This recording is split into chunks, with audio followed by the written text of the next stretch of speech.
కాశ్యపాన్వయ సంజాతం నారాయణ పదాశ్రితం శ్రీమన్నారాయణం వందే యతీశ్వర శ్రీయాజుషం. అస్మద్గురుభ్యో నమ. వృశ్చికే రేవతీ జాతం కృష్ణమార్య గురోస్తుతం శ్రీనివాస కృపా పాత్రం వెంకటార్య గురుం భజే. అస్మత్పరమ గురుభ్యో నమ. గార్గేయాన్వయ సంజాతం వెంకటార్య గురోస్తుతం వరదాచార్య సత్శిష్యం రామాచార్య గురుం భజే. అస్మత్ పితృభ్యో నమ, మాతృభ్యో నమ, పితృభ్యో నమ, ఆచార్య దేవో భవ. శ్రీమన్నారాయణ చరణౌ శరణం ప్రపద్యే. శ్రీమతే నారాయణాయ నమ. శ్రీమన్నారాయణ చరణౌ శరణం ప్రపద్యే. శ్రీమతే నారాయణాయ నమ. ప్రియ భగవద్బంధువులారా, ఈనాడు మన హైందవ ధర్మం ప్రకారంగా మనకుండేటువంటి విశిష్టమైనటువంటి పర్వదినాలలో ఈ వైకుంఠ ఏకాదశి అనేది చాలా ప్రాశస్తమైంది అని చెప్పి మన పెద్దలు చెప్తూ ఉంటారు. శాస్త్రం చెప్తుంది మనకు, ఆహార నిద్ర భయమైథునాని సమానమే తత్ పశ్విన్నరాణం అంటుంది. ఆహారము, నిద్ర, భయము, సంతానోత్పత్తి ఇవి ప్రతి జీవి కూడా ఉన్నాయి. అలాగే జంతువులకు ఉన్నాయి. జంతువులకు ఆహారం కావాలి, నిద్ర కావాలి, అదేవిధంగా భయం ఉంది, సంతాన ఉత్పత్తి చేస్తున్నాయి. మానవులు అలాగే చేస్తున్నారు కదా. మరి మానవుడికి ఎందుకు గొప్పవాడు అని అంటే, మానవుడు జ్ఞానం వలన గొప్పవాడుగా కీర్తించబడ్డాడు. వాటికి మిగతా జ్ఞానం లేదు. అసలు జ్ఞానము అంటే ఏమిటి అంటే, పరమాత్ముడికి సంబంధించినటువంటి విషయాన్ని గ్రహణ చేయడం, ఆ విషయాన్ని తెలుసుకోవడమే జ్ఞానము అని అంటాం. మిగతా లౌకికమైన విషయాలను తెలుసుకోవడాన్ని దాన్ని లౌకిక విద్య అంటారు, లౌకిక జ్ఞానం అంటారు. కానీ జ్ఞానము అని చెప్పి కేవలం పరమాత్ముడి విషయంలో మాత్రమే మన జ్ఞానము అంటారు మనకు. ఎందుకంటే ఒక్కొక్క మన పండుగ ఒక్కొక్క విశిష్టమైనటువంటి ఫలితాన్ని ఇస్తుంది మనకు. అన్ని పర్వదినాలు కూడా మనకు ముఖ్యమైనవే, అన్నీ కూడా మనకు లాభాన్ని చేకూర్చేటివే. అయితే కానీ ఈ వైకుంఠ ఏకాదశికి ఉండేటువంటి ఒక గొప్పతనం ఏమిటి అంటే, సాధారణంగా చూడండి, మనకేమిటి పురుషార్థాలు అంటాం. అంటే ధర్మ, అర్థ, కామ, మోక్షాలను పురుషార్థాలు అంటాం. అంటే ప్రతి వాడు కూడా సాధించుకోవలసినవి అని అర్థం. ఈ పురుషార్థాలు అంటే కేవలం పురుషులు మాత్రమే చేయాలని కాదు, మానవులందరూ, స్త్రీ పుం అనే భేదం లేకుండా అందరూ కూడా కోరుకునేటివి ఇవే. దాన్ని అది. అయితే ఇక్కడ పురుషార్థం అంటే ఏమిటి, పరమాత్ముడికి చెందింది అని, పురుషుడినే పరమాత్ముడే అని మన శాస్త్రం చెప్తుంది. అతనికి చెందిన విషయాలు మనం తెలుసుకోవాలని. అయితే ఒక్కొక్క దానిలో ఒక్కొక్క విశిష్టత ఉంటుంది. కొన్ని ధర్మాన్ని గురించి చెప్తే, మరికొన్ని అర్థాన్ని గురించి మనకు లాభాన్ని కలిగిస్తుంటే, మరికొన్ని మనకు కామం అంటే మన కోరికలు తీర్చడానికి కొన్ని వ్రతాలు, నోములు ఇవి మనకు ఉపకరిస్తూ ఉంటాయి. కానీ ఈ ఏకాదశి వ్రతం ఏదైతే ఉందో అది ముఖ్యంగా ఈ వైకుంఠ ఏకాదశి అనే వ్రతం అనేది మనకు అసాధ్యము, ఎవ్వరికి కూడా సాధ్యం కానటువంటి మోక్షాన్ని ఇస్తుంది. అదేవిధంగా ధర్మ, అర్థ, కామాలను కూడా ఇస్తుంది. అంటే అంత విశేషమైనటువంటి శక్తి ఈ ఏకాదశి వ్రతానికి మనకుంది. మనం జరుపుకునే ఈ ఏకాదశులు మనకి ఎన్ని ఉంటాయి అంటే, అసలు 24 ఉంటాయి. అంటే నెలకు 2, శుక్లపక్షంలో 1, కృష్ణపక్షంలో మరొకటి, ఈ విధంగా ఉంటాయి. ఎప్పుడైనా అధిక మాసం వచ్చిందనుకోండి, అప్పుడేమవుతాయి, మరి 2 ఎక్కువగా ఉంటాయి. అంటే 26 వస్తాయి. ఏకాదశి అంటే ఏమిటి, 11 అని అర్థం. ఏకాదశి అంటే 11 అని అర్థం. అయితే దీనికి కూడా ఏమిటి అంటే, మనకు జ్ఞానేంద్రియాలు ఉంటాయి, కర్మేంద్రియాలు ఉంటాయి. కర్మేంద్రియాలు ఇవి 5, జ్ఞానేంద్రియాలు మనకు 5. దానితో పాటు మనస్సు అనేది 1. చూడండి, కర్మేంద్రియాలు ఏమిటి అంటే వాక్కు, మన మాట, తర్వాత చేతులు, కాళ్ళు, అంతేకాకుండా చేసేటువంటి ఏమిటి మూత్రద్వారము, మలద్వారము ఇవి.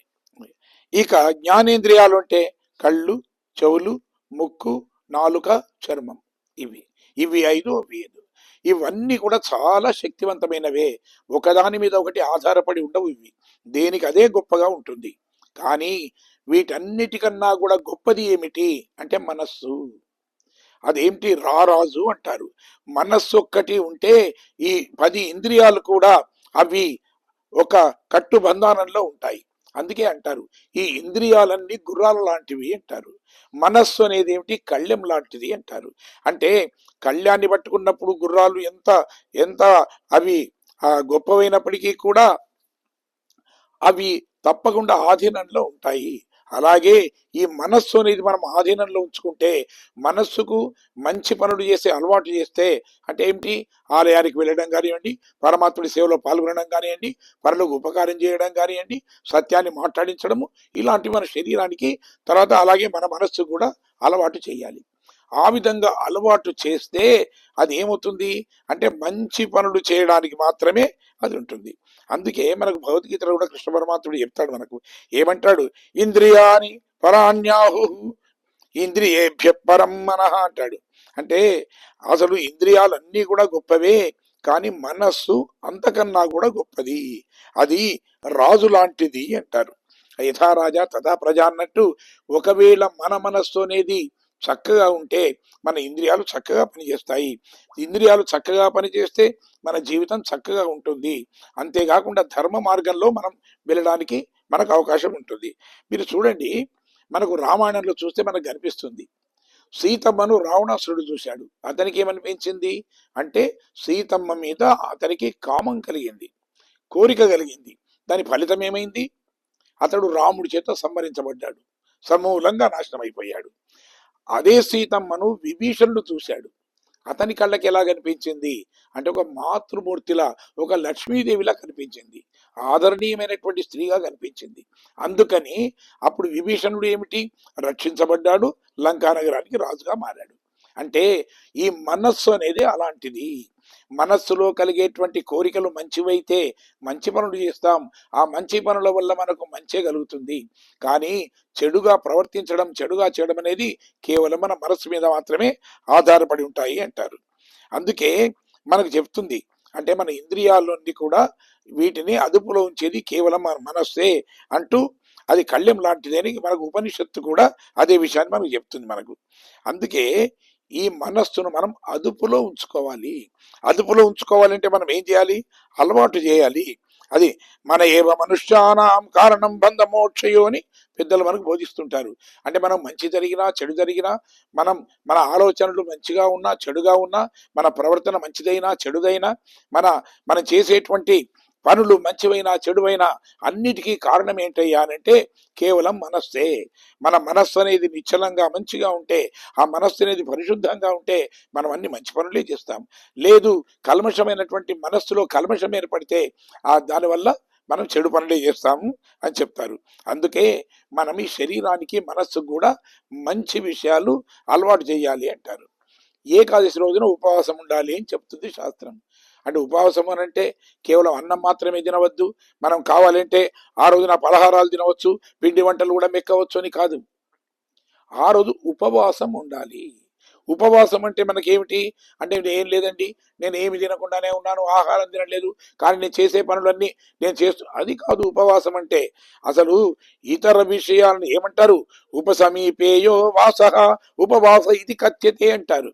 అంటే ఇతర విషయాలను గూర్చిన ఆలోచనలు మన మనస్సులోకి రాకుండా కేవలం మన మనస్సంతా కూడా పరమాత్ముడి మీదనే లగ్నం చేసి పరమాత్ముడికి దగ్గరగా ఉండడం. వాసం అంటే ఉండడం, దగ్గరగా ఉండడం అంటారు. అందుకే మరి దాన్ని ఏకాదశి అలా చెయ్యాలి. అయితే దానివల్ల ఏమవుతుంది? శారీరకంగా శారీరకంగా మనం బాగుంటాం, మానసికంగా కూడా బాగుంటాం. ఇది ఏకాదశ్యాంత కర్తవ్యం అవశ్యం భోజనద్వయం దివా దైవత పూజాంచ రాత్రౌ జాగరణం తథా. అయితే దీనికి కొన్ని నియమాలు కూడా ఉన్నాయి. ఏం చెయ్యాలి ఏకాదశి రోజున అంటే ఏం చెప్తారు? మొత్తం ఈ రోజంతా కూడా పగలంతా కూడా ఉపవాసంగా ఉండాలి. అంతేకాకుండా తర్వాత ఆ ఉపవాసంగా ఉండి మనం ఏదో చేస్తున్నామని చెప్పి ఇతరమైనటువంటి కార్యాలు చేయడం కాదు. ఏం చేయాలి? మనము పరమాత్ముడి మీదనే మన మనసు లగ్నం చేసి పరమాత్ముడి సేవలోనే మనం ఉండాలి. ఇక రాత్రి నిద్రపోకుండా ఏం చేయాలి? జాగరణ చేయాలి. జాగరణ చేయడం అంటే కూడా ఏదో సినిమాలు చూస్తూ చేయడం కాదు, కేవలం పరమాత్ముడి భజనలు చేస్తూ, పరమాత్ముడి నామ సంకీర్తన చేస్తూ, పరమాత్ముడికి సంబంధించినటువంటి కథలను వింటూ, పరమాత్ముడికి సంబంధించిన విషయాలనే మాట్లాడుతూ ఆ విధంగా తెల్లవార్లు ఆ విధంగా గడపాలి. దీనివల్ల పరమాత్ముడికి అనుగ్రహం మనకు కలుగుతుంది అని చెప్పి మనం చెప్తారు. అయితే ఈ ఏకాదశిని గురించినటువంటి విషయాన్ని మనకు సూత మహర్షి నైమిషారణ్యంలో ఉండేటువంటి శౌనకాది మునులకు వివరించాడు. అంటే పూర్వం నాడీజంగుడు అనేటువంటి ఒక రాక్షసుడు ఉండేవాడు. వాడి కుమారుడు మురుడు, అంటే మురాసురుడు. ఆయన భయంకరమైనటువంటి రాక్షసుడు. అంతేకాకుండా ఆయన పరమేశ్వరుని అంటే శివుణ్ణి ప్రార్థించి అనేక వరాలు పొందాడు. ఆ వరాల వల్ల గర్వించిన వాడై ఆ దేవతల మీద దండెత్తి దేవతలను స్వర్గం నుంచి వాళ్లను పారద్రోలాడు.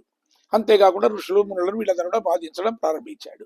అయితే ఆ దేవతలంతా వెళ్ళి విష్ణుమూర్తితో మొరబెట్టుకున్నారు, స్వామి ఇట్లా మురుడు అనేవాడు మమ్మల్ని ఈ విధంగా ఇబ్బంది పెడుతున్నాడు, రక్షించాలి అని. పాపం మా స్వామి ఏం చేస్తాడు, ఎప్పుడు రక్షాపేక్ష ప్రతీక్షతి. ఎవడు రమ్మంటాడా, ఎవడు నన్ను పిలుస్తాడా, ఎక్కడికి వెళ్ళాలా, ఎవరిని రక్షించాలా, ఇలాంటి ఆలోచనలు ఉన్నవాడు కాబట్టి సరే అన్నాడు. వచ్చేసి అప్పుడేమిటి మురాసురుడితోని యుద్ధం ప్రారంభించాడు. చాలా భయంకరమైన అస్త్రాలు వేసినప్పటికీ కూడా శివ వరప్రసాదుడు కాబట్టి అసలు అతనికి ఏమి నష్టం కలగలేదు. చివరకు ఆ విష్ణువు అలసిపోయి తాను నిద్రకు ఉపక్రమించాడట. విశ్రాంతి తీసుకుంటున్నాడు గుహలో. అదే గుహలోకి ప్రవేశించాడు మురుడు. ఇదే అదును అనుకొని శూలంతో అతన్ని ఆ విష్ణువును సంహరించడానికి వెళ్ళాడట. అదే సమయంలో ఆ విష్ణు శరీరంలోంచి ఒక దివ్యమైన శక్తి బయట వచ్చింది. వచ్చేసి అది ఈ మురాసురుణ్ణి సంహారం చేసింది. అయితే విష్ణువు కళ్ళు తెరిచి నువ్వెవరు అంటే, నేను నీ శరీరంలోంచి వచ్చాను అందట. అంటే నువ్వు ఏకాదశి నాడు వచ్చావు కాబట్టి ఇప్పటి నుండి నీ పేరు ఏకాదశి. అంతేకాకుండా ఎవరైతే నిన్ను స్మరిస్తారో, ఎవరైతే నీ వ్రతాన్ని భక్తి శ్రద్ధలతో చేస్తారో అలాంటి వాళ్లకు ఇహలోకంలో కష్టాలుండవు, పరలోక ప్రాప్తి కూడా ఉంటుంది అని చెప్పాడట. ఇక్కడ మనకు విచిత్రం అనిపిస్తుంది, ఏంటండి విష్ణువు ఏమిటి, అలసిపోవడం ఏమిటి, పడుకోవడం ఏమిటి అంటే, కాదు, పరమాత్ముడు లీలలన్నీ అలాగే ఉంటాయి. నిజానికి పరమాత్ముడికి మరణం ఉందా, పరమాత్ముడికి అలసట ఉందా, పరమాత్ముడికి విశ్రాంతి కావాలా, ఏది అవసరం లేదు. కానీ ఆయన సంకల్పం ఒకటి. ఎందుకంటే ఈ ఏకాదశి అనేటువంటి ఈ గొప్పనైనటువంటి ఈ దేవతను తాను సృష్టించాలి అనుకున్నాడు కాబట్టి ఇదంతా కూడా అక్కడ జరిగింది అని చెప్పి మన పెద్దలు మనకు చెప్తూ ఉంటారు. అయితే ఈ వ్రతాలు చేసే వాళ్ళకు అన్ని కూడా శుభాలే జరుగుతాయి అని చెప్తారు. అంటే ఈ వ్రతాన్ని చేయడం వల్ల మరి ఎవరికి జరిగింది అంటే, మనం వింటున్నాం, అంబరీషుడు అనేవాడు, తర్వాత రుక్మాంగదుడు, సత్యవ్రతుడు, మాహిష్మంతుడు, ఇట్లా మొదలైన వాళ్ళంతా కూడా ఈ ఏకాదశి వ్రతాన్ని చేయడం వల్ల వాళ్ళంతా కూడా చాలా బాగుపడ్డారు. పరమాత్ముడికి అనుగ్రహానికి వాళ్ళందరూ పాత్రులయ్యారు. మనం చెప్పుకుంటాం. మనం ముఖ్యంగా ఈ వైకుంఠ ఏకాదశి మిగతా ఏకాదశులన్నిటిలో కూడా తలమానికం వంటిది అంటారు. త్రేతాయుగంలో రావణాసురుడు విజృంభించి దేవతలందరినీ హడలెత్తించి దేవతలందరినీ పారగొట్టి ఋషులు మునులు వీళ్ళందరినీ కూడా హింసించడం ప్రారంభించాడు. బ్రహ్మదేవుడి వల్ల అనేక వరాలు పొందాడు, పరమేశ్వరుడి వల్ల అనేక వరాలు పొందాడు. కాబట్టి ఇక తనకు మృత్యువే లేదు అనుకున్నాడు. అనుకొని అసలు తనకు శత్రువులుగా భావించినటువంటి దేవతలను, ఇటు మునులు ఋషులు అంటే ఎవరైతే విష్ణుమూర్తిని గురించి వాళ్ళు మాట్లాడుకుంటూ ఉంటారో, ఎవరైతే విష్ణుమూర్తిని తమ మనస్సులో తలుచుకుంటారో, ఎవరు విష్ణుమూర్తి పట్ల భక్తి శ్రద్ధలను కనపరుస్తూ యజ్ఞ యాగాదులు చేస్తూ ఉంటారో, ఎవరు ఆ సర్వేశ్వరుని గురించి వారు తపస్సు చేస్తుంటారో, ఇలాంటి వాళ్ళందరినీ కూడా తనకు శత్రువులుగా భావించాడు ఆ రావణుడు. అందరినీ కూడా హింసించడం ప్రారంభించాడు. ఎందుకు అంటే, పరమాత్ముడు చెప్పాడు కదా, నేను భక్తుల హృదయాల్లో ఉంటాను అన్నాడు కదా.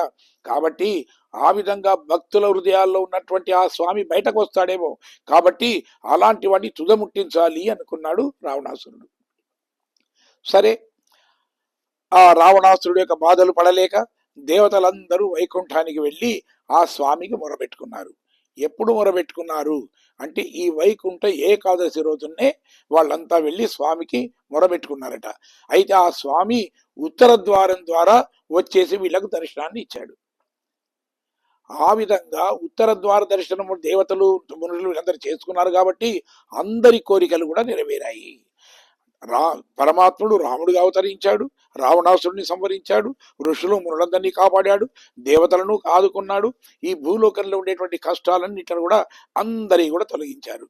కాబట్టి మనకు కూడా ఏమిటి అంటే ఈ రోజున వైష్ణవ ఆలయాలలో ఉత్తర ద్వార దర్శనము చేయిస్తారు. ఎవరైతే ఈ విధంగా ఉత్తర ద్వారం గుండా ఆ పరమేశ్వరుని యొక్క దివ్య రూపాన్ని సందర్శించి ఆనందిస్తారో, ఆ ఎవరు భక్తితో వాళ్ళు పూజిస్తారో అలాంటి వాళ్లకు ఆనాడు దేవతలకు ఎలాంటి శుభాలు కలిగాయో అలాంటి శుభాలే మనకు కూడా కలుగుతాయి అని మన పెద్దలు చెప్తుంటారు. అయితే 33 కోట్ల దేవతలు అంటాం. ఆ విధంగా 33 కోట్ల దేవతలు వెళ్ళి పరమాత్మని ప్రార్థించారు కాబట్టి, వాళ్ళు ఫలితాన్ని పొందారు కాబట్టి ఈ వైకుంఠ ఏకాదశిని మనం ముక్కోటి ఏకాదశి అని కూడా వ్యవహరించడం అనేది సాధారణంగా మనం చూస్తూ ఉంటాం. అయితే ఈ ఏకాదశి వ్రతానికి కొన్ని నియమాలు ఉన్నాయి. ఏమిటి?